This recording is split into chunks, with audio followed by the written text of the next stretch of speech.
Hoy vamos a hablar de uno de los temas más relevantes de nuestro tiempo, la inteligencia artificial. Desde su creciente integración en nuestra vida cotidiana hasta su impacto en la educación, el mundo laboral o la privacidad. La inteligencia artificial está transformando nuestra sociedad de manera que apenas estamos comenzando a comprender. En esta entrevista abordaremos preguntas clave sobre cómo la inteligencia artificial influye en nuestras decisiones, cómo está moldeando nuestras habilidades y qué futuro nos espera en un mundo cada vez más impulsado por algoritmos. Y para ello contamos con la presencia de José Luis Serrano, profesor titular en la Universidad de Murcia y divulgador especializado en tecnología educativa. A través de su plataforma EduHacking, José Luis ofrece análisis y recursos valiosos que acercan estas tecnologías a estudiantes y profesionales, explorando su potencial y los desafíos que traen consigo. Muchísimas gracias por estar aquí con nosotros. Hola, profe. Encantadísimo de estar en una casa con una puerta grande de la cantidad de gigantes que han pasado por aquí. Así que nada, de verdad, es un orgullo pasar este rato contigo. Y nada, vamos a ello. Vengo ya con el entrenamiento hecho, la buena alimentación, todos mis deberes de salud hechos. Así que nada, vamos a por ello.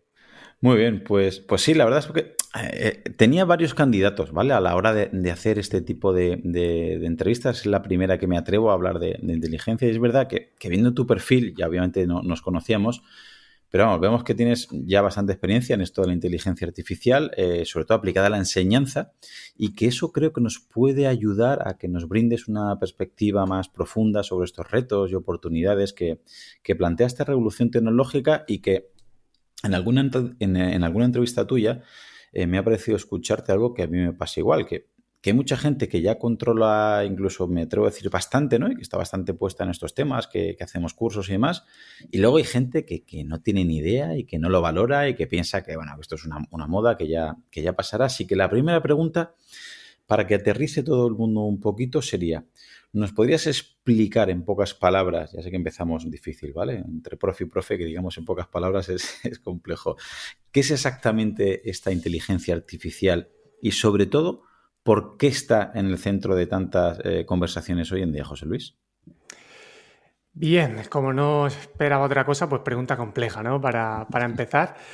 Y quisiera decir antes que este tema de la inteligencia artificial, a mí una de las cosas que me apasiona es que hay que verlo desde distintos ángulos, ¿vale? Es decir, no vale solamente verlo desde un tema tecnológico, tampoco desde un tema filosófico, ni ético, ni pedagógico, sino que al final necesitamos integrar muchas áreas de conocimiento. Yo sé que por aquí, por tu audiencia, esas cosas gustan y yo personalmente es una de las cosas que más me atrae, ¿no? De la inteligencia artificial.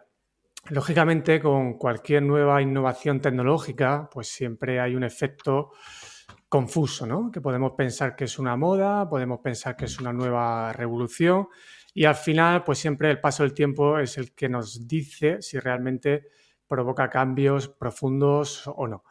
Lo que sí sabemos es que no es algo nuevo, que esto ya en la década de los 60, de los 70, ya empezamos a ver ese chatbot Eliza, por ejemplo, y que progresivamente han ido pasando diferentes cosas a nivel tecnológico, diferentes desarrollos que muchas veces iban sin conexión y que ha llegado un momento que se han cruzado y ha permitido que tengamos pues ahora mismo lo que yo ya estoy convencido de que supone una revolución en todos los niveles sociales.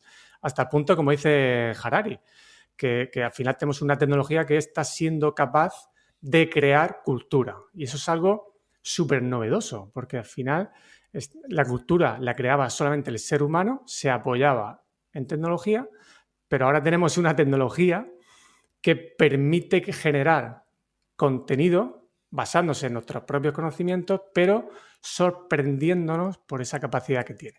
Entonces, la definición de inteligencia artificial, eso es algo muy complejo, no voy a ser yo el que se atreva a dar una.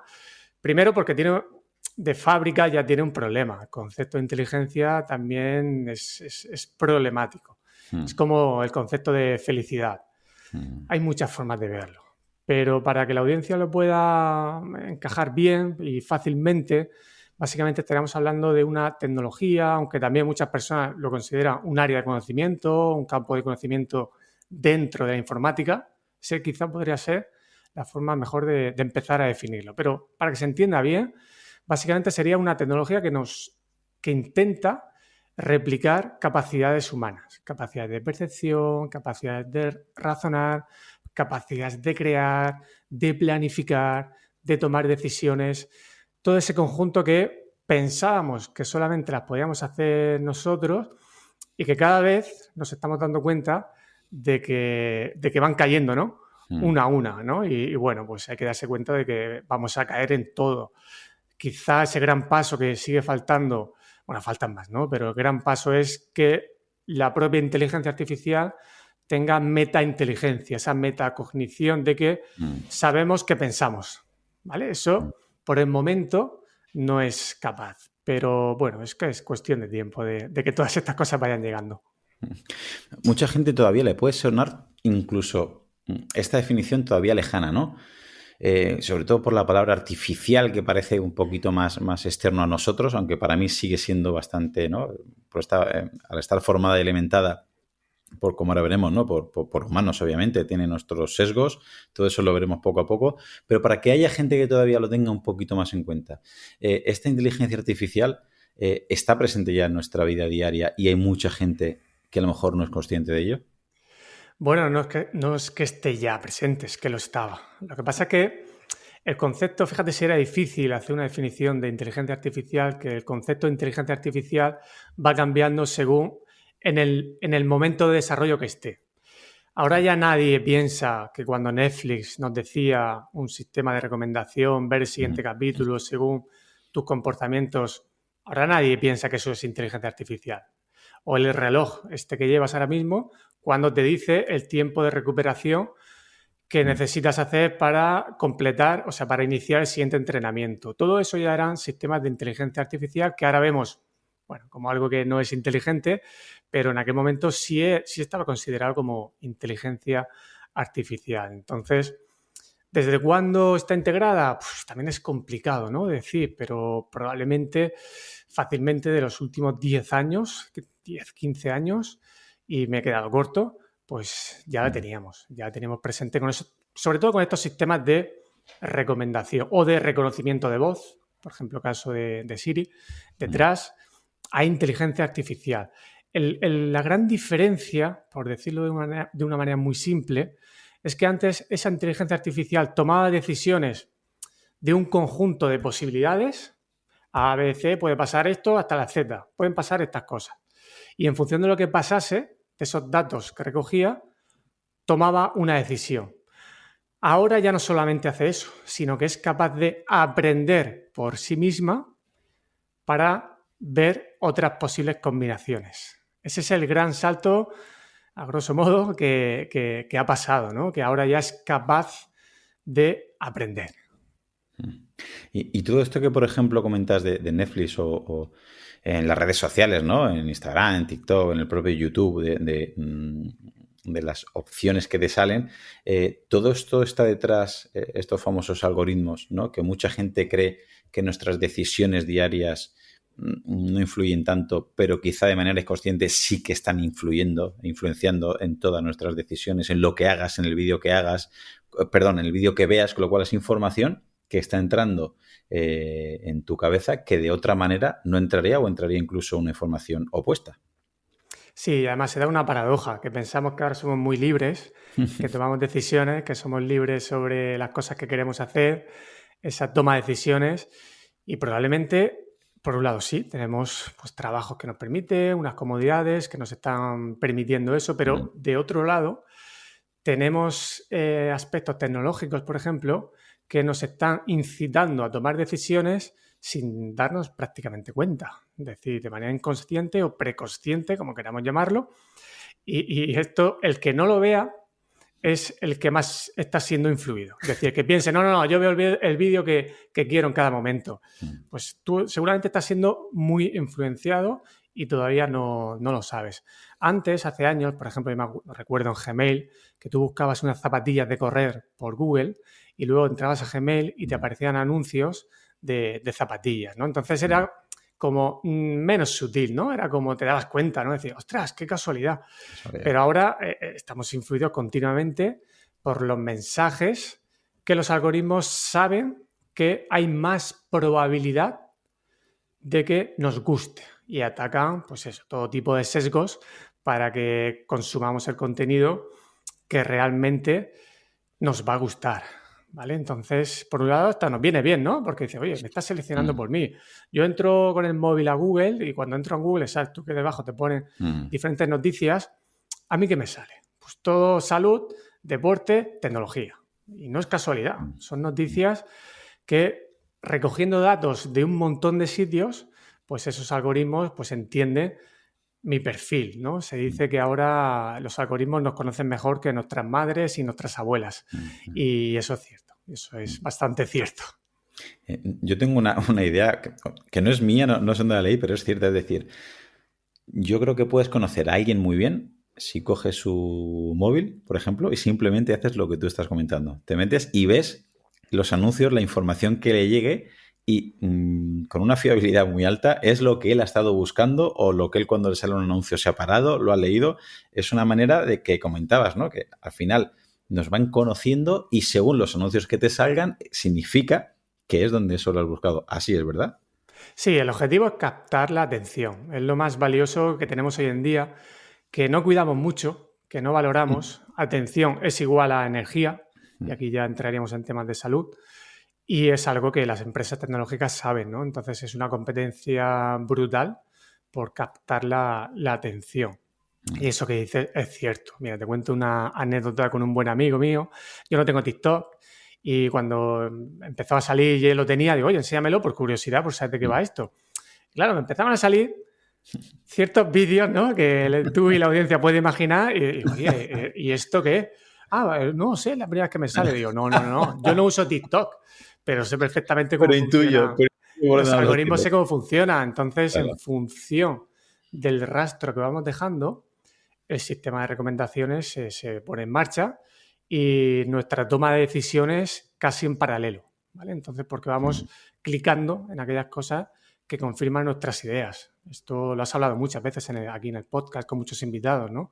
El que buscamos la información que sabemos que encaja con nuestras creencias. Porque cuando escuchamos o leemos algo que va en contra de lo que creemos, incluso hemos defendido e incluso hemos grabado, nos revolvemos, ¿eh? Entonces, efectivamente, podemos saber un poco los gustos e intereses que hace esa persona, al menos en el entorno digital. Luego está, pues, estas teorías, que para muchos no son teorías, que es una realidad, que nos espían, ¿no? Que el sonido que ahora mismo yo estoy emitiendo con mi voz se está grabando por el móvil. Bueno, tenemos que ser conscientes de que es bastante probable que pase, pero de manera más oficial, lo otro, pues, se sabe, o sea, no es nada nuevo. Sí, al final el producto en ese sentido es lógico que seamos nosotros, ¿no? Entonces, si al final pueden vender nuestros datos, nuestras preferencias a empresas y como tú comentabas, ¿no? Si imagino que Nike hace una sección de zapatillas de correr por montaña, pues querrá anunciarlas o ponerla en el feed de la gente que corre y que corre por montaña. Entonces será mucho más eficaz si puede llegar a esa información y al final el producto somos nosotros. Tenemos casi todas las herramientas, ahora hablaremos de alguna de ellas que es de pago, pero la gran mayoría es gratuita y yo creo que hay mucha gente que todavía no es consciente de todo ello, que al final mucha gente no ve maldad, como tú comentabas, pero tenemos por lo menos que ser conscientes que lejos de ser muy libres, al revés, estamos vendiendo estas cosas que quizás queríamos que fueran un poquito más privadas y cada vez lo tendrán más estas empresas. Y ya hemos comentado algo has comentado algo del móvil y demás. Otra de las dudas que yo veo que tiene mucha gente es, bueno, me vuelvo loco porque hay gente que habla de una inteligencia artificial como tipos modelos de lenguaje, ¿no? Que aquí la más famosa, que hoy la haremos un poquito más, es GPT, pero luego Google ha sacado otra, ¿no? Gemini. Luego está Cloud, luego está de Meta, creo que era Llama. Luego hay otro tipo de inteligencia artificial, obviamente hay muchas, que son estos asistentes virtuales, el clásico, ¿no? De Alexa de Amazon, la voz esta de Apple Siri, Microsoft Copilot, ¿no? Creo que es tanto un asistente virtual como de lenguaje. Luego hay sistemas de inteligencia artificial de conversación, Perplexity, etcétera, etcétera. ¿Nos podrías diferenciar estos diferentes, vamos a llamarles softwares de inteligencia artificial, si hay una manera de diferenciarlos, si hay alguno que está más de moda, si tú particularmente recomiendas cada uno de ellos en algún caso, porque quiero que nos pongamos en la piel de alguien que aún no tiene ni idea y diga, vale, entonces yo qué empiezo a utilizar. En el móvil una, en la tablet otra, para ordenador, para hacer una búsqueda, para hacer un dibujo, porque hay mucha gente que lo utiliza para imágenes o para que te lea un PDF. Esta pregunta es muy compleja y daría solo para un podcast, pero ¿nos podrías ubicar para que aterrice la gente que todavía no sabe por dónde vienen los tiros? Mira, diga lo que diga, yo creo que esta respuesta va a quedar obsoleta en no mucho tiempo, ¿vale? Así que lo adelanto por si alguien escucha esta entrevista, pues pasado ya un tiempo y probablemente gran parte del contenido de lo que digamos hoy va a cambiar, pero nada, en cuestión de semanas y meses, no digo décadas ni años. Entonces, para que se pueda entender fácilmente, ¿por qué he dicho esto para empezar? Es que estas incluso modelos de lenguaje, como tipo ChatGPT, Gemini, de Cloud, hay varias, ¿no? Hay muchísimos, hay decenas y decenas. Lo que pasa es que los más conocidos son pues, los más potentes y los que las grandes tecnológicas están detrás de ellos. Y ahí hay una, pues como si fuera una carrera espacial, pues aquí pasa lo mismo. Entonces, incluso estos propios modelos llamados de lenguaje cada vez son más multimodales. ¿Esto qué viene a decir? Que ellos mismos están integrando la capacidad de reconocer imágenes, de crear imágenes, la capacidad de coger tu audio y pasarlo a texto. Entonces, esto, claro, genera esa confusión de decir, esta herramienta, ¿pero para qué es? ¿Para crear sonido? ¿Para hacer imágenes? ¿Para crear texto? E incluso cada vez más estamos ya viendo cómo se están integrando los propios sistemas operativos. De manera que muchos especialistas a nivel técnico nos dicen que llegaremos a utilizar un ordenador con voz, sin utilizar ratón y teclado, porque va a ser todo con voz. Oye, quiero un Excel con la que me genere los datos para una gráfica según los entrenamientos que he hecho. Y entonces ya la inteligencia artificial va a ir navegando por ese sistema operativo, por ejemplo. Entonces, esto es bastante complejo. Hay varias herramientas que están como especializadas en crear imágenes, otras herramientas que pueden estar como más especializadas en temas de vídeo, de sonido.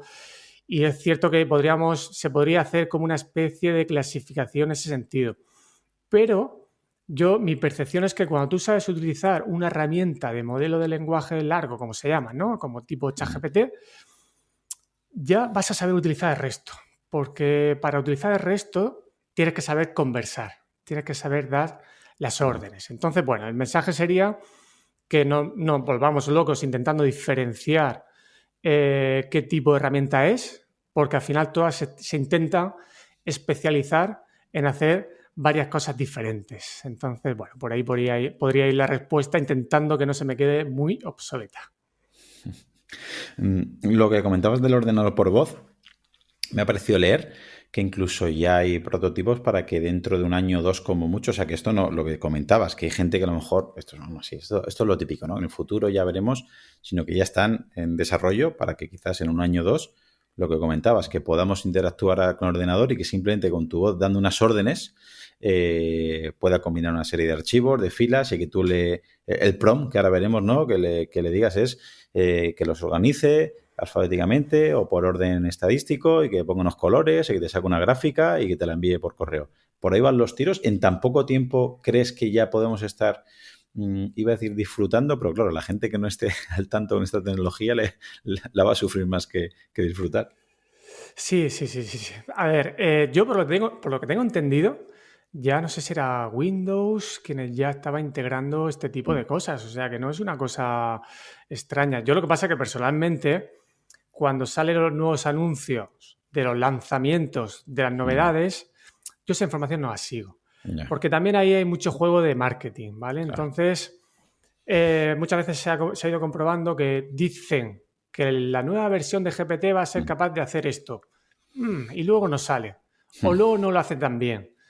Sacan las demos, eso impresiona mucho, es un anuncio, no deja de ser otra cosa. Y luego, pues a lo mejor no sale. Entonces, bueno, pues yo estas cosas sí que a lo mejor soy prudente ahora Y algún oyente, pues seguramente está diciendo, no, es que eso ya ha salido. La nueva versión de Windows ya integra esto de esta manera, ya integra Copilot, ya lo está haciendo. Entonces, también te digo, si no lo está haciendo ya, lo tenemos muy, muy cerca, muy cerca. Y luego hay mucha gente todavía que no termina de creérselo, ¿no? De verlo, de entenderlo, pensando qué tipo de creatividad puede generar una inteligencia artificial y hasta qué punto podría ser comparable con la creatividad humana. Y en estas discusiones a veces siempre se pone al principio, ¿no? Pues a lo mejor los primeros elementos que empezaban a jugar contra jugadores de ajedrez, ¿no? Que al principio primero las máquinas no eran tan buenas, luego creo que era Deep Blue, ¿no? Que empezó ya a ganar a jugadores top. Luego hubo una mezcla, me suena, equipos Centauro, ¿no? Que era una mezcla de humanos y máquinas, eran mejores que solo las máquinas. A mí me gusta hacer ese tipo de analogía porque yo creo, y quiero que ahora nos paremos aquí un momento, que mucha gente con esto de la creatividad se pierde un poquito pensando que simplemente se para y escribiendo una persona, imagínate que yo que no tengo ninguna idea sobre religión y empiezo a preguntarle cosas o quiero escribir algo sobre la religión y si no tengo formación, seguramente la pregunta y el prompt que yo le haga a cualquier inteligencia artificial no lo voy a sacar jugo, no lo voy a sacar partido y al final va a ser una información realmente pobre. Pero aquella persona que tenga bastante conocimiento sobre esa temática va a poder exprimir muy bien esta inteligencia artificial y puede llegar a ser mucho más creativo, pero claro, partimos de una base que la persona que está utilizando esa inteligencia artificial ya tiene un conocimiento muy amplio sobre el tema. ¿Pueden ir por ahí los puntos que el tipo de creatividad de esta inteligencia artificial, en vez de compararlo máquinas contra humanos, debería ser más bien depende qué tipo de humano y depende qué tipo de humano, entendedme la audiencia, o sea, qué tipo de formación tenga esa persona va a poder sacar más creatividad o más jugo a esta herramienta? De entrada, decir que el comparar lo que hace un humano y lo que hace la inteligencia artificial, yo creo que ahora mismo, a día de hoy, ya es una pérdida de tiempo. Es decir, está bien, podemos reflexionar, podemos debatir sobre eso, pero realmente eso no nos está llevando a nada. Ahora mismo eso es algo que sabemos que perfectamente nos van a superar en ese tipo de habilidades cognitivas, en todas. Y más vale como admitir un poco eso, dejarnos un poco ese tipo de pensamiento, porque eso suele crear resistencias a utilizarla y suele crear resistencias a saber manejarla. A mí me gusta mucho esta idea de que ninguna inteligencia artificial va a sustituir a un humano, pero un humano que utilice inteligencia artificial sí va a sustituir a otro humano. Entonces, creo que eso, pues eso, hay que dar ese salto rápido porque esto va a toda pastilla, ¿no? Entonces, quedarnos en ese punto es limitarnos bastante. Me ha gustado mucho que mezcles en la misma intervención las palabras creatividad y conocimiento. Creatividad es otro de esos conceptos extremadamente complicados de definir, ¿vale? Pero lo vamos a compartir con la audiencia de la manera que más se suele utilizar, ¿vale? Y con la que yo también personalmente comparto. A ver, creatividad es unir puntos para crear algo nuevo que permite resolver problemas, ¿vale? Es eso, es esa capacidad de ver conexiones para, en una situación nueva, probablemente, buscar una solución. ¿De acuerdo? Podríamos ahí como sintetizar mucho la idea de creatividad. Por lo tanto, para ver esos puntos, tú tienes que saber mucho de algo. Claro. O lo que es mejor, de muchas cosas. ¿Vale? Lo que nos gusta, y tú eres uno de ellos, los que nos gusta aprender de muchas áreas de conocimiento, es porque hemos visto esto. Es decir, ostras, ¿cómo lo que dice uno en educación tiene que ver con lo que dice uno en ingeniería? Ostras, ¿cómo es posible? Claro que es normal. Es que esta división de áreas de conocimiento es algo artificial, es algo nuestro, ¿no? Es algo moderno, podríamos decir incluso. Entonces, primero, para ser creativo, primera idea importante, tenemos que saber mucho de algo. Yo esto se lo explico a mis estudiantes que van a ser futuros docentes, por ejemplo, y les digo, no os puedo pedir creatividad haciendo una actividad, porque no sabéis del tema que os estoy pidiendo. Entonces, no puedo esperar que seáis creativos. Vais a pensar que sois creativos, pero eso es porque tú no has leído suficiente del tema y te piensas que tu idea es nueva.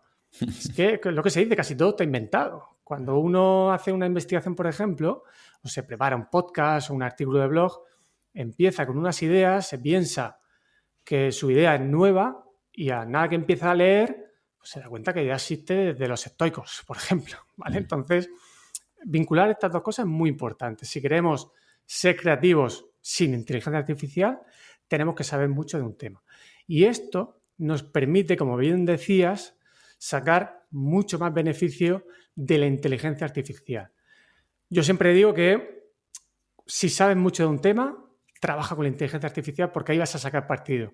Si un tema no lo dominas, cuidado. Ahí es cuando no es que te vaya a engañar, no es que se vaya a inventar cosas, porque esto se está mejorando mucho. Esto muy al principio sí pasaba, pero ya no. Yo la verdad es que no suelo ver alucinaciones como antes había, ¿no? O cosas que digo, esto está tremendamente equivocado. No suelo ver, ¿eh? También es muy probable que no lo vea porque al final con lo que yo trabajo es con temas que domino y las preguntas que le estoy haciendo o la materia prima que le doy para que trabaje con eso está ya trabajada, ¿no? Entonces, esto es importante, que para sacarle partido a inteligencia artificial tienes que saber de un tema. Yo, por ejemplo, el diseño de imágenes, la fotografía, no es mi campo. Entonces, si yo cojo una herramienta como Midjourney, que es como un poco la día de hoy la que mejor trabaja con imágenes, pues no le voy a sacar partido, porque no le voy a saber dar las instrucciones, esos prompts que decías, y no voy a saber utilizar los términos, baja la saturación de la imagen o baja el brillo, no voy a saber. Entonces, por eso tenemos que seguir aprendiendo, porque si no, no le sacamos partido. Qué importante. Al final es lo de siempre, ¿no? Tenemos que aprender mucho y de muchas cosas y muy transversalmente y luego eso es exponencial. Pero vamos a pararnos en dos conceptos, ¿vale? Porque hay gente a lo mejor dice, bueno, habéis dicho varias veces las palabras prompts y todavía no me queda claro. Me gustaría que nos explicaras qué es eso del prompt y qué diferencia habría en lo que acabas de comentar, ¿vale? En primero darle un material bueno y pedirle, ¿vale? O ponerle un prompt muy, muy conciso, muy detallado, versus ejemplo opuesto, ¿vale? Una persona que no sepa de nada, no le da ningún material, o sea, simplemente ya es un prompt, ¿vale? Y un prompt, pues, lo más corto e inespecífico posible. ¿Y qué diferencia de respuestas podría tener en ese caso? La misma inteligencia artificial, el mismo ChatGPT, ¿qué diferencia habría entre estos dos contextos? Sí, para empezar, el prompt, concepto de prompt, significa básicamente instrucciones, ¿no? Entonces, bueno, cuando digamos prompt nos referimos a esa, por ejemplo, esa interacción inicial que hacemos si pensamos en ChatGPT, pues lo primero que le ponemos, las instrucciones de lo que queremos conseguir. Esto del prompt subió mucho y cayó rápido. De hecho, al principio parecía ya salieron titulaciones, cursos sobre cómo hacer grandes prompts. ¿Por qué? Porque el acento se puso ahí. Y se puso ahí porque, en este caso, los modelos de lenguaje daban mucho valor a que tu instrucción fuera muy completa. ¿A qué me refiero? Por ejemplo, tenías que decirles, soy docente, necesito crear una actividad o, por ejemplo, quiero diseñar un programa de entrenamiento con estas condiciones, que sea con microciclos, es decir, como que te la jugabas a una carta. Había como esa presión de, ostras, es que no he empezado bien, no he diseñado el mejor prompt del mundo, ¿no? Se transmitió esta idea. Y entonces pues se crearon un montón de guías. Yo me hacía gracia porque ya dejé de hacerlo, ¿no? Pero al principio me entretenía coleccionando esas guías. Salían guías de cómo hacer prompt para enseñanza universitaria, enseñanza universitaria, para temas deportivos, de alimentación. Entonces era como una obsesión, una gula por crearnos un Excel y tener ahí un listado de prompts, ¿no? Para cuando llegase la situación, buscar entre ese prompt, entre comillas, ideal y metérselo, ¿no? Y esto al principio es cierto que funcionaba. ¿Qué está pasando? Que poco a poco se ha visto que ya no es tan determinante lo que tú le digas en ese prompt inicial o que le des toda la información al principio de la conversación, sino que ahora todo deriva más, por las mejores técnicas que han habido, a saber manejar una conversación. Eso es como si tú y yo empiezas con una pregunta, sería tu primer prompt, y si esa primera pregunta no saca la información de mí que tú quieres sacar, entonces ya estás perdido. Pero en una conversación, tú escuchas mi respuesta y dices, ay, no me ha respondido bien, le voy a dar la vuelta, le voy a dar un punto, luego volveré, luego tal, empiezas a conversar. Por lo tanto, hemos ido yendo de el prompt, esa idea de qué importante es esos elementos de ser directo, de ser conciso, de dar contexto, de decir quién eres, de decir lo que quieres, cómo lo quieres, a una interacción de conversación en la que ya no hace falta dar toda esa información, ¿vale?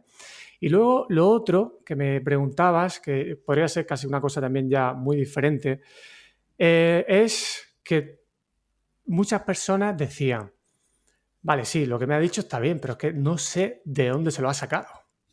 Y esto es cierto.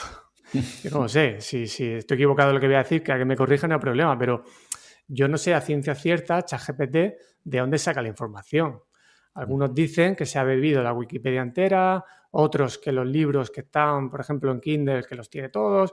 Lo que está claro es que maneja muy buena información de cualquier ámbito. Esto es una realidad. Pero claro, cuando te genera sus respuestas, está cogiendo su materia prima, no sabemos de dónde es. Y eso a nosotros nos genera inseguridad, desconfianza y nos hace pensar que a lo mejor es falso. Cuanto menos sepas de un tema, más puedes sospechar, ¿no? Cuanto más sabes de un tema, puedes encontrar esas posibles carencias o que no está actualizado, ¿vale? Entonces, aquí tenemos soluciones, que es, vale, voy a darle yo el contenido sobre el que quiero que genere contenido, nuevo contenido. Entonces, por decirlo de una manera sencilla, tenemos todo el potencial de encontrar relaciones entre información que tiene una inteligencia artificial que es infinitamente superior a la nuestra, con la materia prima que yo quiero con la que trabaje. Es decir, le doy los alimentos recién cogidos del árbol para que haga una receta con esos alimentos y no que vaya ultraprocesada o que desconozca si ese plátano viene de Canarias o viene de Ecuador. ¿Vale? Pues yo quiero controlar, si quiero controlar una receta del producto final, ese alimento cocinado, pues ¿qué tienes que hacer? Ver de dónde vienen los alimentos iniciales. Pues esto pasaría lo mismo. Podemos hacer eso para garantizar con una fiabilidad bastante alta que lo que se genere está basado en el contenido, en esa materia prima que nosotros queremos que se base. Y así podemos tener esa certeza de que lo que ha creado pues es contenido que para nosotros es válido. Eso es una buena manera. Entonces, bueno, son dos cosas ahí enlazadas, pero que ahí son diferentes. Sí, la verdad es que es bastante, pues como todo, ¿no? Como lo que estamos hablando de toda la conversación. Es bastante complejo y hay que entender que es difícil saber de qué fuentes de información bebe. Creo que cada vez se va ajustando y bebe de mejores fuentes, pero también tenemos que comprender que a veces hay preguntas que coges a los 10 expertos, vamos, más élite del planeta Tierra y le haces la misma pregunta y quizás te pueden contestar cosas distintas y a veces opuestas. Es decir, coges a los que tú consideres 10 nutricionistas mejores del mundo y les preguntas si la dieta vegetariana es buena o no es buena y estoy seguro que de los 10, quizás 6, 7 te pueden contestar algo similar, pero habrá 2 o 3 que te puedan contestar cosas casi opuestas. Entonces, en ese momento, esa inteligencia artificial, si es capaz de acudir a esos blogs o a esas revistas o a esos libros de estos expertos, claro, puede tener una información confrontada y es difícil porque mucha gente quiere la respuesta correcta. O sea, nos gusta mucho este reduccionismo.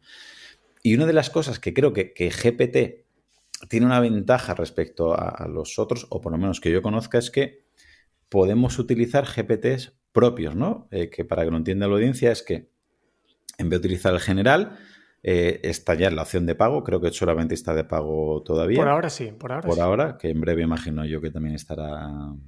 Van liberando y van sacando cosas nuevas de pago, como es lógico.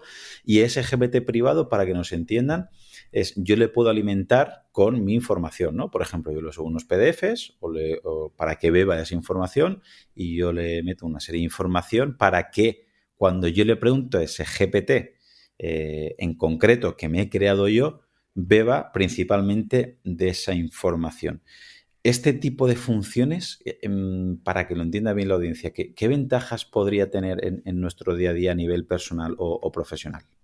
Sí, mira, antes de entrar en el tema de los GPTs y en esa idea, GPTs Mm, personalizados y lo que hay detrás de esa idea, es importante que la audiencia entienda que cuando este tipo de tecnologías nos ofrece información, puede que se conecte a Internet para buscar información o no. Es decir, que beba de su contenido, que probablemente está como más cuidado, más seleccionado y es más fiable que cuando empieza a buscar en la web. De hecho, cuando busca en la web, en este caso por seguir con GPT, mm, te dice, buscando en la web, mm, te aparece el mensaje. mm, ¿Por qué? Porque en su base de datos, en su conocimiento con el que ha sido entrenado, que luego si quieres pues, también puedo explicar en qué consiste este tipo de entrenamiento, eh, no encuentra esa información. ¿Cuándo suele pasar esto? Cuando, por ejemplo, le preguntamos información que ha pasado hace poco. Pues cómo quedó el Madrid la semana pasada. Esa información no la tiene en su conocimiento. Entonces, ¿qué hace? Se va a conectar a la web y va a hacer una búsqueda rápida. Y ahí en ese contenido es donde podemos encontrar problemas, porque va a buscar en lo más visitado, que sabemos que no siempre es lo mejor, mm. va a buscar los medios que paguen para que se encuentre ahí la información, incluso a lo mejor no te lo dice, dónde lo ha encontrado, y para ese tipo de cosas ahí sí que no es interesante. Es decir, ChatGPT, por ejemplo, no es un buscador web, no es Google. No se puede utilizar para lo mismo que Google. Y esto era un error muy común y lo es cuando alguien se inicia, ¿no? El pensar, ya no me hace falta Google, sí, esto ya me lo da. No, eso es un error. Y no, estaríamos llevando un Ferrari como si llevásemos un 600, ¿no? No se conduce igual una cosa que otra. Entonces, esta idea, pues es importante saber que tiene esa capacidad de conectarse a Internet, si lo necesita, si le preguntas algo que no lo tiene, pero que el potencial, la calidad de contenido es con el que ha sido ya entrenado. Teniendo esto ya claro, la opción esta de los GPTs personalizados, lo que nos está permitiendo es crear. Vamos a ver cómo lo explico, que esto es una de las cosas que siempre suele costar que se entienda, ¿vale? Es más, sobre todo cuando no se puede ver en pantalla. Dentro de ChatGPT, tú puedes crear como si fueran hijos tuyos, hijas tuyas, para tareas especializadas, ¿vale? Te pongo un ejemplo concreto. Imagínate que tú quieres crear un GPT personalizado para diseñar tus preguntas a tus invitados en el podcast, ¿vale? Tú entras a ese GPT cuando lo estás creando, le dices, tu tarea va a ser crear entrevistas, te voy a subir 10 ejemplos para que veas cómo hago las entrevistas y te voy a dar contenido de salud, de psicología, de diferentes ámbitos, para que cuando tú le des la información del invitado, te haga como una propuesta. Otro ejemplo que a lo mejor se ve más claro. Yo lo utilizo así para los artículos de blog. Yo los artículos los escribo yo. ¿Qué hubiera pasado antes? Que los publicaba. Ahora añado una fase más, que es revisión, como si tuviera un editor. Entonces yo en mi GPT personalizado, en las instrucciones, le digo, tu misión va a ser revisar los textos que yo te voy a subir, los artículos de blog. Tienes que tener en cuenta estos criterios, pues los criterios que yo considero que son que tiene que tener un artículo de blog, pues que sea claro, que sea directo, que tenga tantas palabras, que se base en conocimiento científico, que ponga analogías, que tenga temas de SEO para que también a Google le guste. Pues una serie de principios, pero esos principios los decido yo, con mis criterios y con el estilo que yo quiero para los artículos de blog. Entonces le estoy como condicionando a lo que quiero que haga, que en este caso es revisar. Y le digo las instrucciones, oye, no quiero que escribas por mí, quiero que me des sugerencias, quiero que me des ideas, quiero que me corrijas las erratas, los temas de ortografía, la claridad y que me des ideas. Entonces, ¿yo qué hago? Cuando eso ya está creado, la conversación es igual, funciona igual. Lo tienes creado, entras dentro y ChatGPT sigue siendo lo mismo. Cambia una pequeña cosita para que tú sepas que estás utilizando ese GPT personalizado, le pego mi artículo de blog en borrador y ya a partir de ahí empieza a darme sugerencias. Pero claro, aquí hay una idea súper importante que yo creo que hasta el momento no hemos llegado a decir, que la decisión final tiene que ser del humano y la inicial también. Yo siempre tengo una imagen, en todos los cursos la pongo, que es nada, muy sencilla, es un bucle y pongo arriba humano, máquina, humano. La propuesta inicial de lo que tú quieres hacer, tú tienes que haber hecho un trabajo previo sobre eso, en este caso escribir un artículo de blog, paso por la máquina para que me asista y mejore y vea cosas que yo no estoy viendo, pero yo luego decido. A lo mejor me dice, tienes que poner más analogías y yo digo, pues no, porque este artículo de blog no quiero meter más. O tienes que hacer 3 apartados, pues no, quiero hacer 4.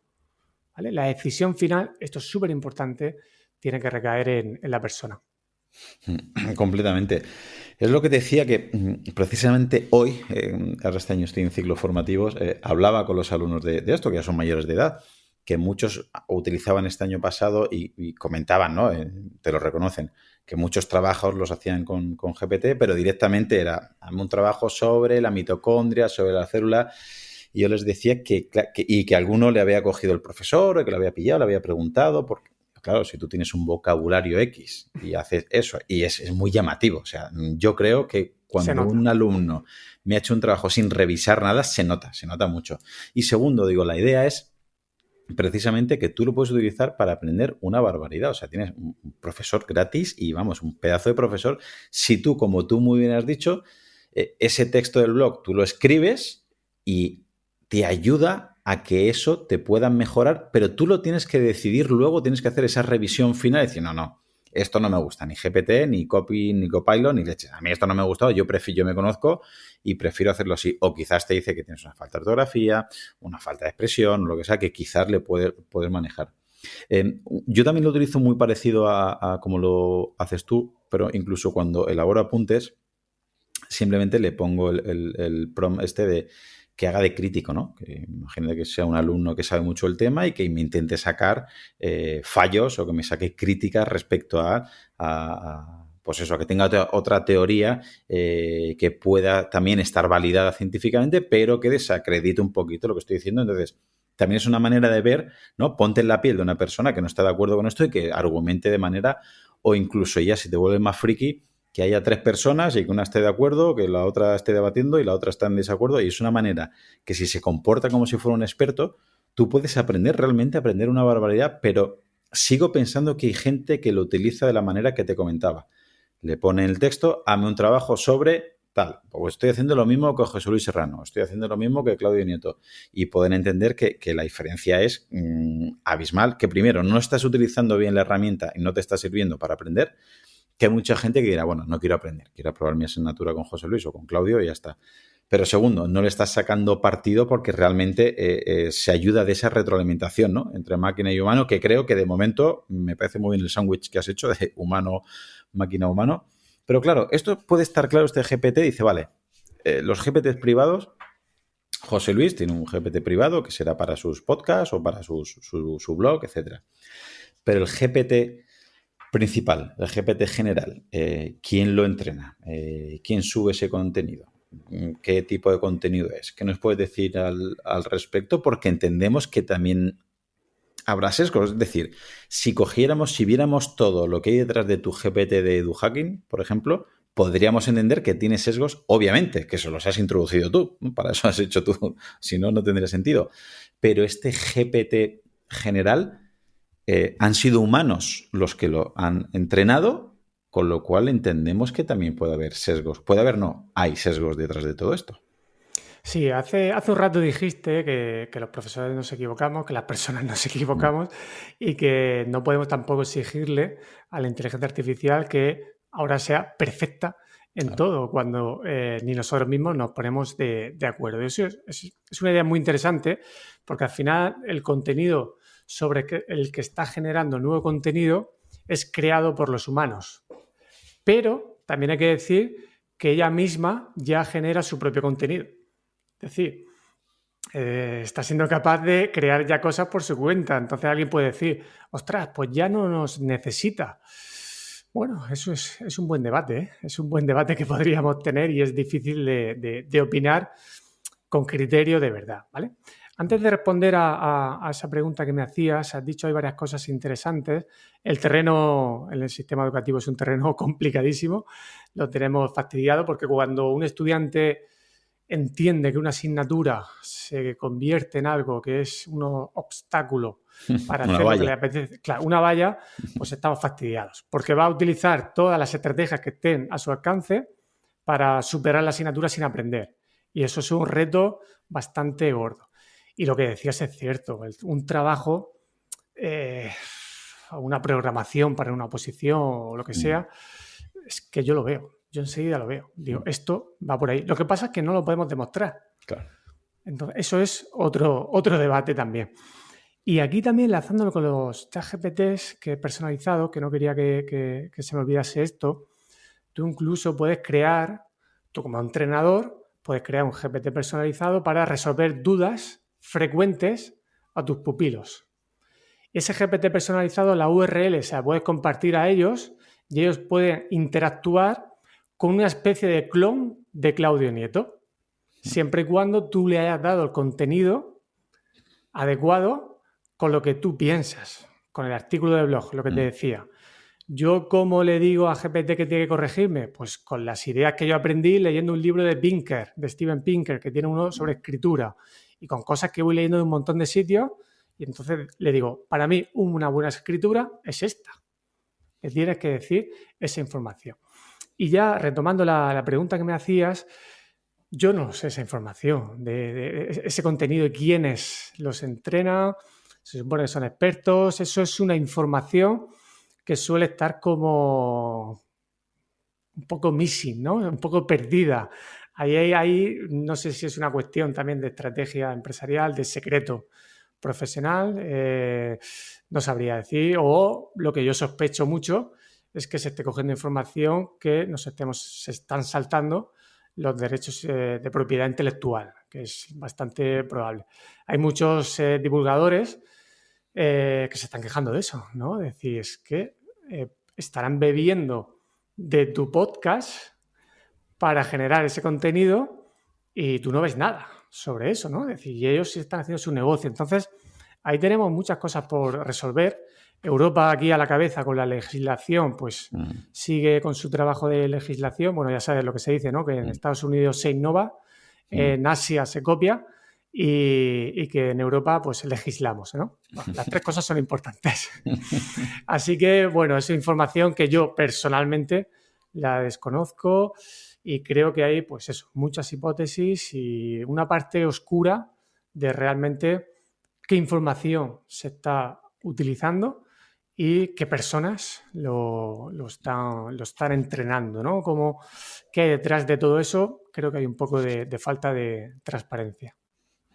Y ya metidos en educación, ¿hasta qué punto crees que ya no el GPT como tal, sino la inteligencia artificial, hasta qué punto crees que habría que comenzar o en qué momento, si pudieras señalizar algo en concreto, podríamos empezar a utilizar esto tanto con alumnos o padres o madres que nos escuchen con sus hijos, ¿no? Porque a lo mejor hay gente que lo ve ya más para la universidad, hay gente que dice, no, eso hay que aprenderlo en institutos, es una herramienta que ha venido para quedarse, tenemos que empezar a trabajarla ya.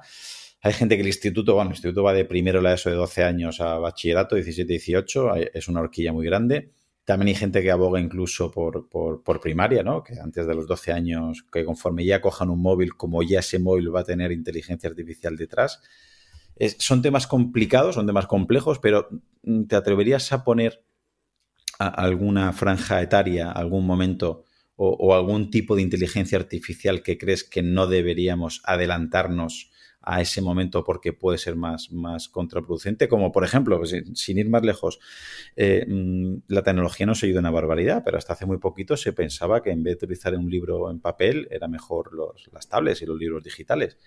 Y siempre ponemos de ejemplo súper positivo países nórdicos. Y me ha parecido leer recientemente que no sé si era Suecia o Finlandia, han vuelto al libro en papel y que la tablet y los libros digitales se han dado cuenta que no han funcionado.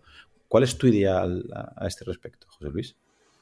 Sí, con esto último que comentas y por hacer un ligero comentario, claro, es que si cambiamos una tecnología por otra, pero no hacemos casi nada más, lo normal es que pues, en estas edades sensibles pues no funcione. Es decir, hay que hacer un proceso muy estudiado, muy progresivo de adaptación para ver qué habilidades necesitamos. Por ejemplo, sabemos que leer en digital y leer en papel es diferente. Es que no podemos leer igual, son contextos diferentes y si aplicamos las normas de la lectura, la comprensión lectora se ve afectada en digital, claro, porque hay un contexto en el que hay distracciones y hay un contexto que automáticamente conectamos modo multitarea. Entonces, ¿qué hacemos? ¿Miramos hacia otro lado y no lo enseñamos?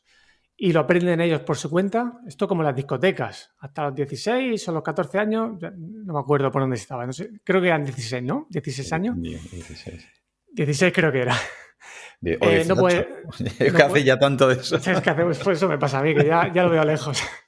Bueno, imagínate que están 16, que en mis tiempos eran 16. Sí, sí. Vale, ¿nos podría enseñar antes a ver qué voy a encontrarme ahí? Porque si no, voy a entrar con 14, como fue mi caso, y yo por mi cuenta lo voy a descubrir. Entonces, claro, es ilegal hacerlo antes, te dicen que no estás preparado, pero los menores lo van a utilizar. TikTok no se puede utilizar en primaria y lo están utilizando. Entonces, ¿qué hacemos como educadores? Y cuando digo educadores, no solamente paso la pelota a los docentes, donde está el papel grande es en las familias, ¿no? Claro. ¿Qué hacemos? ¿Miramos hacia otro lado porque no pueden entrar y punto? ¿O empezamos a que desarrollen ciertas habilidades? Y aquí es donde está lo interesante. Obviamente estamos en un momento de que están prácticamente experimentando con nosotros. Estos modelos, esta inteligencia artificial, está cambiando continuamente en función de cómo interactuamos. Entonces, claro, en contextos tan sensibles como son las escuelas, los institutos, la universidad, algo menos, pues las pruebas en el aula, las justitas. Yo haría pruebas si están basadas en procesos de investigación, controlados, sabiendo lo que se está haciendo y demás. Entonces, las pruebas ahí con estas personas, con menores, en etapas sensibles, que no han desarrollado habilidades de autorregulación, de lectura, de comprensión, de capacidad crítica para saber si una información es correcta o no. Todo eso es lo que antes tienen que aprender antes de entrar en estas herramientas. Entonces, claro, desde las escuelas, por ejemplo, antes de la etapa de secundaria, yo a día de hoy, salvo el uso que puede hacer el docente para preparar sus materiales, ahí sí, pero con los alumnos y con las alumnas, a día de hoy sería muy prudente y no haría nada. Y además es que hay poca investigación. La investigación que va saliendo es con estudiantes universitarios, ¿vale? Entonces, un aula no es un laboratorio. No podemos jugar a eso. Entonces, lo difícil ahora es saber qué habilidades tienen que desarrollar las personas antes de que puedan utilizar adecuadamente este tipo de tecnologías. Y esto es lo difícil porque no va a ser lo mismo un quinto de primaria en un cole que un quinto de primaria en el cole del pueblo de al lado o de la calle de enfrente. Los contextos son diferentes. Entonces ahí ya empezamos a tener que matizar, ¿eh? Es decir, pues es que no es tan fácil poner la edad. Pero lo que está claro que yo por ahora no fomentaría el uso con los alumnos, pero sí hay que enseñarles habilidades que les van a ayudar a estar en esos sitios. Primero, porque van a entrar, aunque tú no lo enseñes como profe. Entonces es como decir, oye, si sé que va a entrar, a mí me encantaría que la primera vez que entre algún hijo mío a una discoteca sea conmigo, porque le voy a poder enseñar, mira, ahí no vayas, zona peligrosa, cuidado con esas chicas, cuidado con esos chicos, ahí no vayas porque parece que puede haber pelea.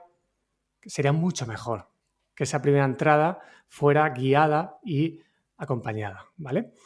Pero claro, para poder llegar a esa fase, insisto, habilidades vitales ahora mismo es saber conversar, saber escuchar, no es ninguna tontería, ¿eh? Saber conversar te va a permitir sacarle beneficio. Y la gente no sabe escuchar, no sabemos escuchar bien. Una cosa es guardar silencio mientras la otra persona habla y otra cosa es escuchar lo que está diciendo y cuando acaba pensar en lo que vas a decir y no pensar en lo que quieres decir mientras el otro está hablando, ¿no?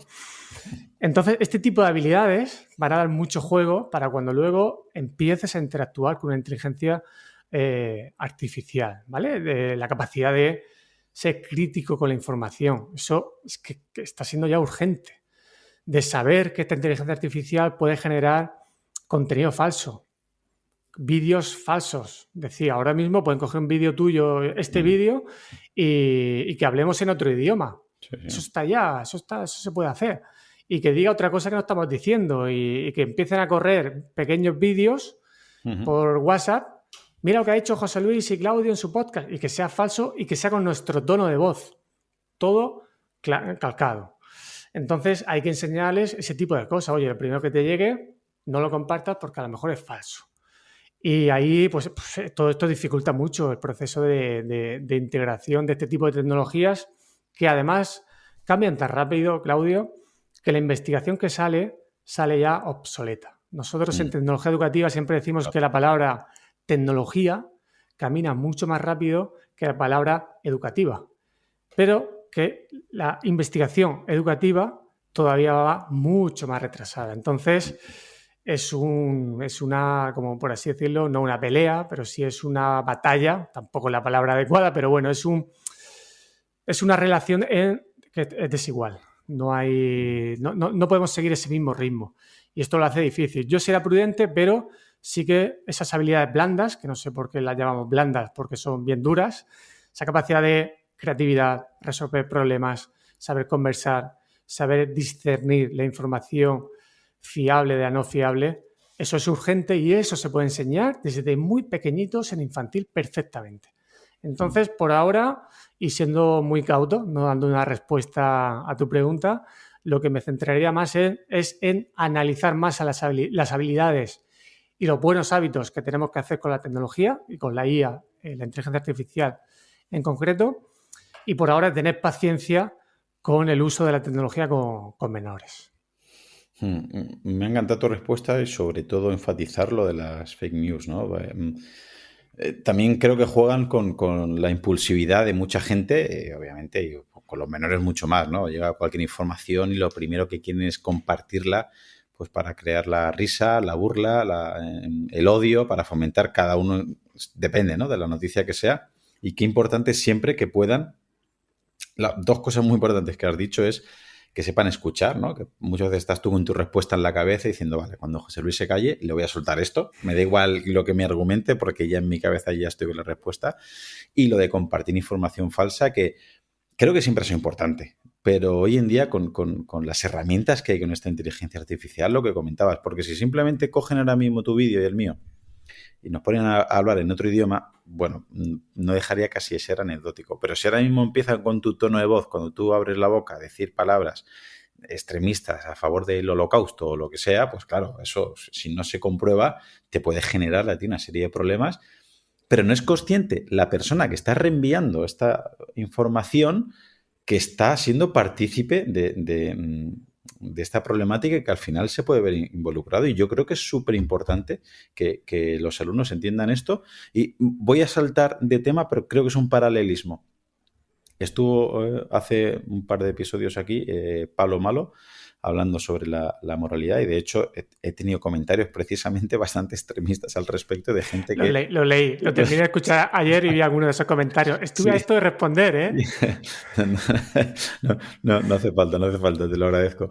Pero ¿crees que pasa también lo mismo por ejemplo, en política? Vemos, repito, ya estas fake news, esta manera de esta inteligencia artificial que se puede utilizar, ¿no? Esta hemeroteca que a veces modifican, cortan una frase de un político, ¿no? La entrecomillan, la ponen en un contexto y parece que al final está diciendo una cosa que no está diciendo de origen, pero se saca de contexto, se extrapola, entre comillas, saca, y lo que hace es que al final hay un odio que ahora mismo, y esto juraría que lo he escuchado en una de tus entrevistas recientes, como llevo unos días con tus entrevistas para preparar esto, que decía uno de tus invitados que en los últimos 5 o 10 años nos hemos vuelto, por lo menos en España, que yo creo que se puede extrapolar a todos los países, mucho más extremistas en el ámbito de política, precisamente por esta tecnología, por esta, no inteligencia artificial, sino por estas fake news, ¿no? Y por esta polarización. ¿Crees que esto tiene que ver y que o aprendemos a controlar esto, aprendemos a tener este pensamiento crítico de, ojo, que a lo mejor esto es mentira, ojo, que a lo mejor esto no es del todo cierto, o al final nosotros mismos somos el producto y nos va a ir cada vez peor? Mira, hay una palabra que para mí casi en muchos temas siempre acabo, que es autocontrol. Es como una palabra, no me digan muy bien por qué, pero es como que casi todos los problemas o temáticas que voy analizando cuando rasco por qué, acabo viendo una falta de autocontrol. El autocontrol es uno de los componentes claves de la atención, ¿vale? No es casualidad. Es decir, una persona que tiene buena capacidad atencional tiene capacidad de autocontrol, porque sabe parar cosas que están entrando y que ahora no tocan, sabe parar sus deseos, aunque sean por cosas buenas, por decir, no, ahora no me conviene leer esto, si no, es que para aprender ya, pero es que te tienes que centrar, estás haciendo esta tarea y por muy interesante que sea lo otro, ahora no toca. ¿Cuál es el gran problema? Que este autocontrol está vinculado con zonas de nuestro cerebro más evolucionadas, de las últimas que han evolucionado. Entonces, claro, ¿qué pasa? Que se desarrollan más tarde. Incluso yo he leído a Charo Rueda y decía que incluso hasta los 25 o 30 años. Entonces, es posible que una persona, hasta que no tenga 30 años, fíjate, normalmente es hasta los 20, 20 y poco, pero hay casos, ¿no?, que se le pueden tardar más en esas partes que han evolucionado, las últimas, ¿no?, de nuestra corteza prefrontal, ¿vale? Entonces, claro, fisiológicamente es que no están preparados para poner en marcha ese autocontrol que se necesita para tener atención. Y hoy en día esa atención es débil y las tecnologías, la industria tecnológica, todo eso lo sabe, ¿vale? Entonces cuando vemos un vídeo que va a generar muchos likes, retweets, comentarios, que se está alimentando pues nuestra necesidad de reconocimiento social. Entonces caemos en esa velocidad, esa falta de profundidad en las cosas. Entonces lo compartimos rápidamente y ahí es cuando empieza el lío, ¿vale? Por ejemplo, cuando alguien empieza a escuchar una entrevista y deja de escucharla a los 2 minutos y ya hace un juicio de cómo era la entrevista, ¿no? Y dices tú, pero bueno, espérate, ten paciencia, claro. Entra en profundidad, porque seguramente te vas a perder algo. Entonces se conjugan ahí nuestros sesgos, nuestros automatismos, con falta de autocontrol y exceso de velocidad. O sea, estamos ahí en un punto de que nuestra velocidad ya está al límite. O sea, que vamos a toda pastilla así, sin filtrar. Y claro, filtrar ese contenido generado por inteligencia artificial que es falso o que es incompleto o que no está bien citado, requiere tiempo. Y claro, eso, tener que hacer ese proceso cuesta, no nos gusta, nos incomoda, nos genera esfuerzo, ¿no? Entonces lo evitamos. Como decía Pablo, ¿no?, en tu entrevista, que tú al final somos gente de acción. Entonces, cuando somos gente de acción, que nos gusta la velocidad y no nos gusta pararnos en esa información si es verdadera o no. Yo personalmente, un truco que hago, pues paso esas noticias, paso esa información. Como no tengo tiempo para ver si es verdadera o no, ni me paro, la fuente la desconozco, pues paso olímpicamente, la dejo pasar y ya está. Completamente. Sí, al final es un paralelismo, creo que de lo que le pasa a mucha gente. Lo que pasa es que aquí se puede especificar con esto de la inteligencia artificial, pero es de la misma manera que una persona le llega cualquier tipo de información y antes de ponerse de pararse, ¿no?, y de profundizar un poquito más, necesita categorizar si es bueno o si es malo, lo comparto, lo borro, me alegro, me cabreo, ya sea de política, ya sea de fútbol, ya sea de cualquier temática. Y al final tenemos que retroceder un poquito y volver a estas habilidades blandas, ¿no? Que tú decías, y que muchas de ellas, repito, por desgracia, están en ese corte prefrontal, que igual que Charo Roda lo explica súper bien, también Sapolsky, vamos, hay personas, y yo el primero, ¿no? Hasta los 20 largos, me atrevería a decir 25, 27, yo noté un cambio en mi vida respecto a todo y empecé a pensar, ostras, pero yo cómo podía estar haciendo esto hasta ahora si a mí lo que me gusta, lo que me conviene. Y al final te das cuenta, pero claro, hasta que no hacemos ese clic, ese cambio cerebral, es difícil que alguien joven lo pueda entender. Sí, también es verdad que con nuestros hábitos, y esto lo sabes tú muy bien, favorecemos ese desarrollo. Es decir, que nadie piense ahora, no, es que no hay nada que hacer, hasta los 25 no, tengo que quedarme sentado y de repente me llega el clic. No, eso hay que estimularlo. Y más las últimas evoluciones en nuestro cerebro hay que trabajarlas. Y esto se trabaja, vamos, desde que son bebés. O sea, ese autocontrol y todo eso es un continuo trabajo, hay que hacer ese estímulo. Y uno de los temas que se me ha quedado aquí en el tintero, que lo tengo aquí anotado, es que a la hora de que nosotros subimos esta información, o simplemente tú al escribir tus textos, ¿no? O hay gente que lo utiliza para sus finanzas, o mucho autónomo, mucha empresa privada puede utilizar este GPT pues, para elaborar un plan de negocio, ¿no? O para cualquier tipo de consultoría que tengan. Claro, entendemos que esta información, aunque a priori sea tuya, la estás compartiendo con GPT, hay posibilidad, a priori no han dicho nada, imagino que no van a publicar, oye, todos tus datos me los quedo yo, los voy a vender o voy a hacer mañana un... Pero la privacidad, ¿está en peligro nuestros datos? ¿Hay alguien que tenga que tener especial cuidado con los datos que suba a este GPT o a cualquier otra inteligencia artificial? Sí, primero porque no sabemos realmente a ciencia cierta dónde acaba esa información. Sí que tú cuando usas este tipo de herramientas te preguntan, te dan la opción incluso de, oye, ¿tú quieres que las conversaciones tuyas que tengas sirvan para mejorar nuestros modelos? Es decir, que nuestra propia interacción, pero no tanto en el contenido, sino en la forma de hacer esa conversación. Y ellos van analizando, y esto es automáticamente, cómo son nuestros comportamientos, qué tipo de conversaciones funcionan mejor, qué tipo de respuestas, pues cuando nos complace, si nos gusta o no nos gusta. Este tipo de cuestiones se puede analizar. Tú puedes marcar esa opción, puedes decir, no, yo no quiero que mis datos y mi información en las conversaciones sea utilizado para esto. Eso es como lo oficial, lo que está ahí incluso, tú puedes marcar, ellos te van a decir que no, que esa información no se utiliza para otra cosa. Yo siempre me dejaría ahí un espacio de sospecha, ¿no? Es decir, pues oye, la información que no quieras que se sepa, no la compartas. Utilizaría ese principio.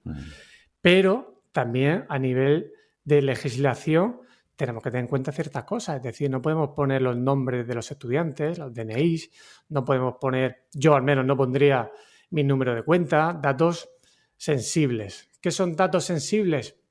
Pues cada uno tiene que decidir qué son datos sensibles. Yo decirle a ChatGPT que hago triatlón, que trabajo en Murcia, pues me da igual. Me da igual. Si es que por otro lado, yo ya sé que esa información ya está. Es que la he dejado, es que lo he dicho, es que lo habré escrito, es que mi currículum está subido por ahí. No. Es que por WhatsApp, cuando compartimos una foto con alguien, nos pensamos que solamente lo tiene esa persona y ese móvil. Esa foto está circulando a los servidores de Meta, se quedan ahí.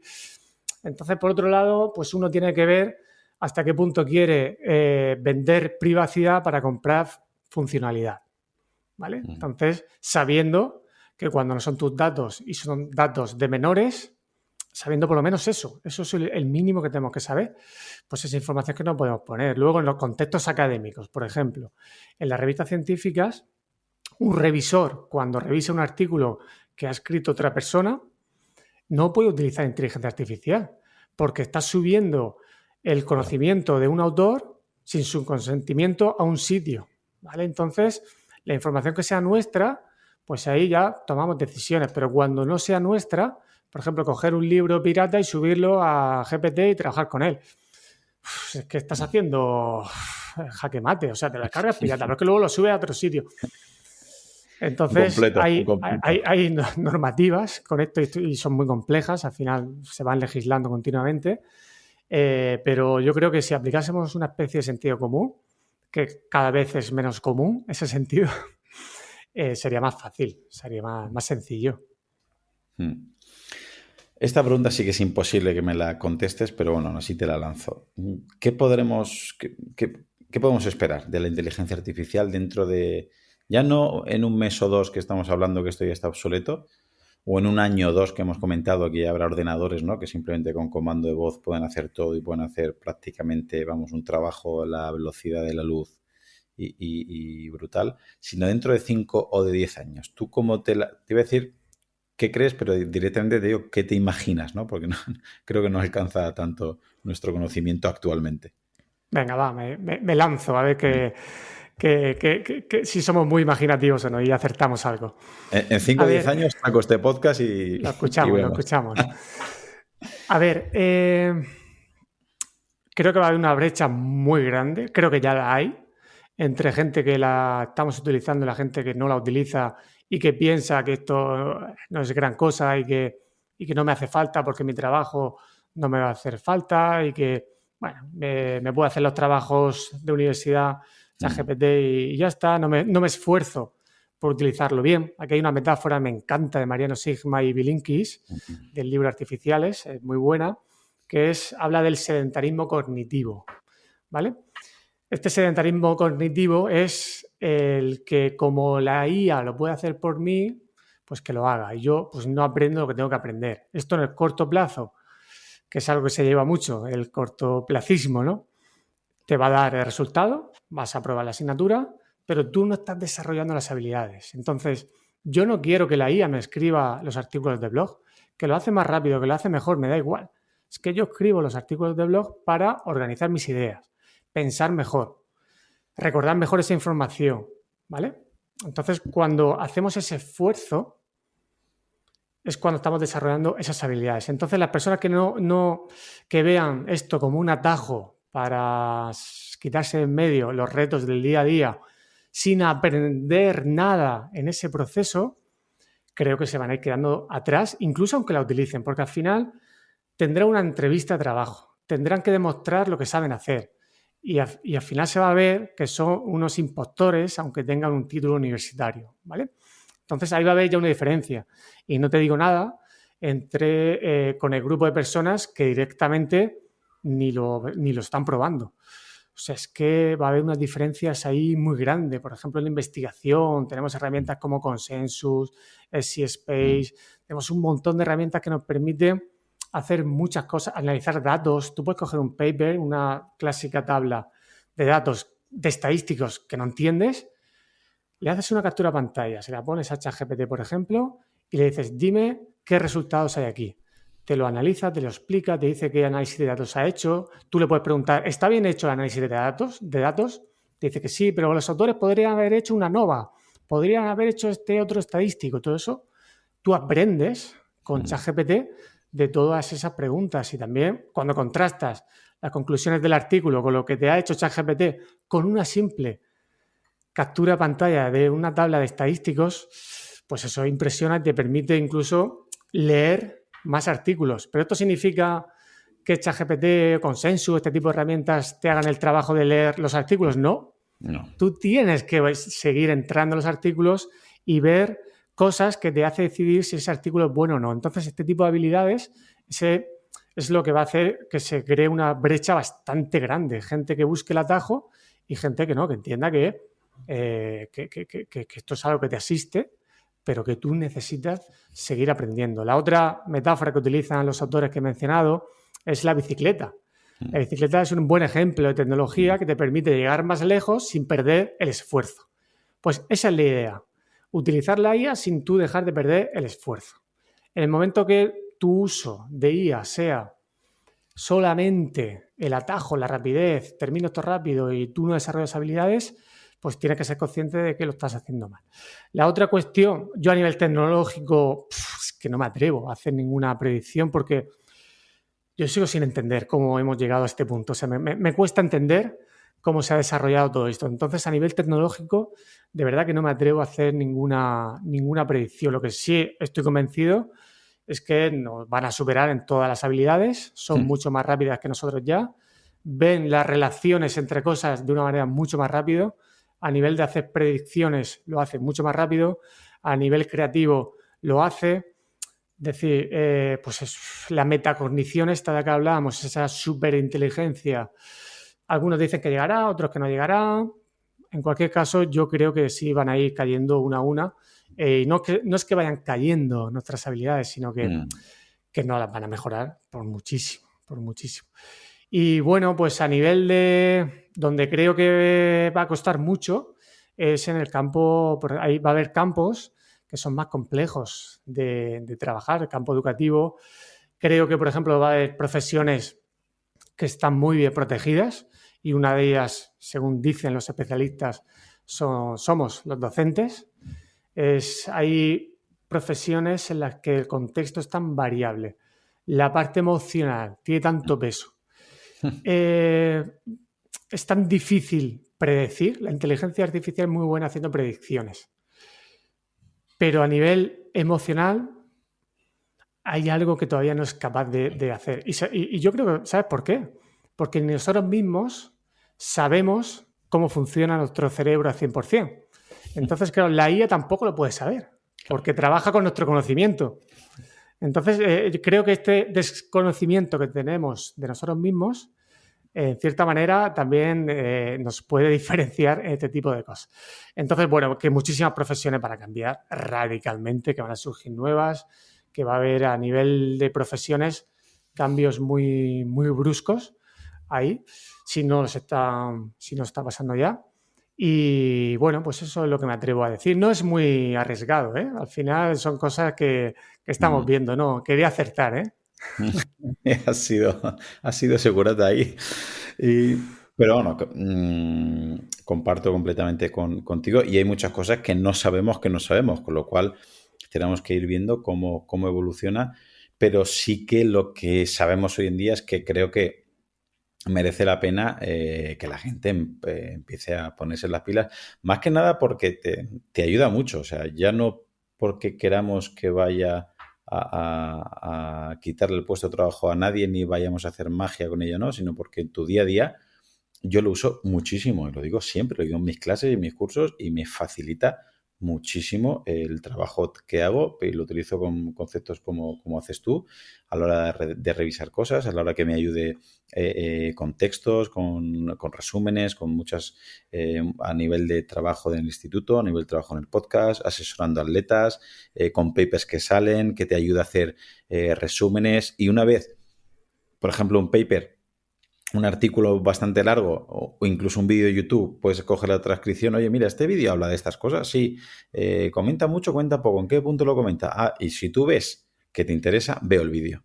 Pero si yo veo que me dice que no, directamente me estoy ahorrando quizás un vídeo de 1 hora, hora y media. O sea, me está ahorrando una barbaridad de tiempo, pero como tú muy bien estás comentando, no me quedo con el resumen. Hazme un resumen del vídeo, hazme un resumen de esto, ya me quedo esto y lo extrapolo. No. Tienes que coger, pero de una manera que si le das 10 artículos y 10 vídeos y al final te ayuda a seleccionar el artículo que quieras leer tú y el vídeo que quieres leer tú, te has ahorrado 9 artículos y te has ahorrado 9 vídeos, con lo cual tu trabajo puede ser más eficaz. Así que para acabar, José Luis, ¿nos podrías regalar alguna idea, formato Pareto, que a mí me gusta mucho, para sobre todo la gente que no la ha trabajado aún o es muy novata y no apenas lo ha usado?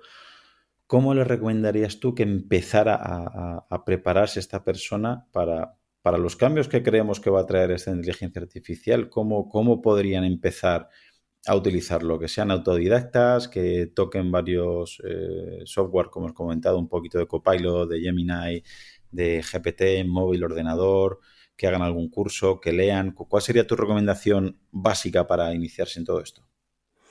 Vale, dependería también un poco del perfil, evidentemente. Alguien pues, que tenga ya esas habilidades de filtrar información no es lo mismo que alguien que todavía esté en un proceso formativo. Pero bueno, intentando hacer algo así como estándar, Yo hay una parte que fue por la que empecé y que creo que me ha funcionado bien. Cuando se liberó al público ChatGPT, yo estuve 2 meses sin utilizarlo, ¿eh? Y está todo el mundo loco con eso, mis compañeras diciendo que hace esto, que hace lo otro. Y yo en ese momento dije, bueno, esto es un tema que ha explotado, voy a empezar a leer qué sabíamos antes de inteligencia artificial para entender en qué punto estamos. Entonces yo entiendo que esto, la gente pues, que no se dedique a este tipo de cosas no lo puede hacer. Pero sí que buscaría intentar encontrar a personas que te hagan primero ver esta trayectoria. Empezar por esa parte ética y filosófica también creo que es importante, te empieza a proteger luego de lo que va a venir y que no sigan todas estas novedades. La inteligencia artificial ya permite hacer películas, que todo eso que miren hacia otro lado, porque realmente no es real, no está aterrizado. Las herramientas, muchas de esas herramientas, las opciones que te están prometiendo son de pago. En fin, puedes entrar en un mundo de locura, de probar herramientas a lo loco sin saber muy bien lo que estás haciendo. Entonces, ahí sí que también sería cauto conseguir esas modas. Y, lógicamente, tienes algún tipo de formación que alguien... Claro, esto es lo difícil, encontrar esa formación, pero que alguien te siente esas primeras bases, eso es vital.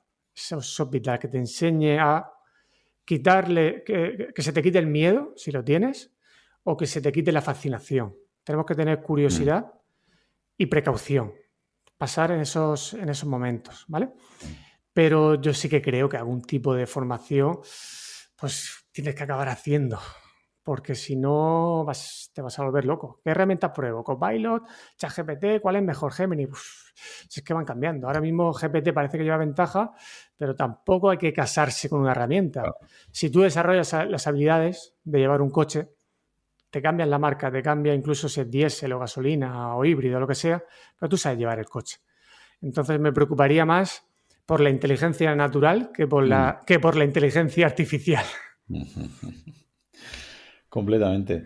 Muy bien, José Luis. Pues si hay alguien de la audiencia que no te conociera y le gustaría seguir escuchándote o leyéndote, ¿dónde te podemos encontrar? Bueno, pues de manera presencial, aquí en Murcia, en el sur de España, muy cerquita de ti. Y en la web, pues básicamente todo está en joseluisserrano.net y ahí pues podéis acceder al blog, al podcast y bueno, en redes sociales estoy, pero intento no pasar mucho tiempo ahí. Y bueno, estoy en LinkedIn, en Twitter y nada, poniendo mi nombre, José Luis Serrano, va a aparecer seguramente. Así que nada, pero sobre todo en joseluisserrano.net. Muy bien, pues muchísimas gracias por pasarte por el podcast y te mando un abrazo muy fuerte, José Luis. Un abrazo.